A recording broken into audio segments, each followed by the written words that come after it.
आज किचनमध्ये आहोंची एंट्री होती, कारण देखील खास होतं, कारण का बिर्याणी बनवायची होती. थोडं जास्त प्रमाणात बनवायची होती. आणि काय झालं होतं, दुपारी एक कार्यक्रम होता, त्या कार्यक्रमासाठी मी गेली होती, त्यामुळे उशीर झाला म्हणून त्यांनी बघा मला मदत केली. तर पटकन इथे आहे ना, मी इथे बिर्याणीसाठी जे चिकन मसाला लागतो ते करून घेतला. आणि तोपर्यंत आहे ना, मुलं आहे ना ओवी तिकडे खेळत होते, त्यामुळे आहे ना श्रीषा आणि स्वरूपची मध्ये लुडबुड नव्हती, त्यामुळे पटकन झालं.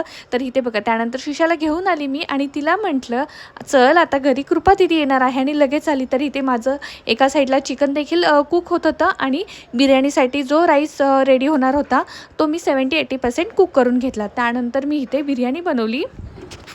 आता बिर्याणी झाल्यावरती सर्वात आधी स्वरूपला दिली, आणि तेवढ्यातच कृपा दीदी आली होती.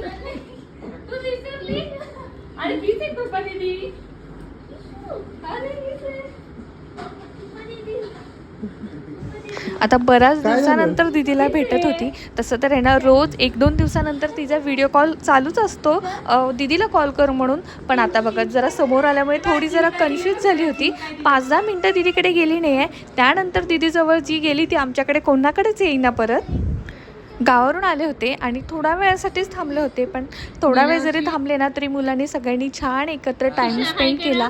आणि स्वरूपला आहे ना दादाबरोबर ती बॅट बॉल खेळायचं होतं, तर ते देखील थोडा वेळ खेळला. आणि थोड्याच वेळात त्यांना नंतर निघायचं होतं, आणि निघताना श्रीषा एवढी रडायला लागली.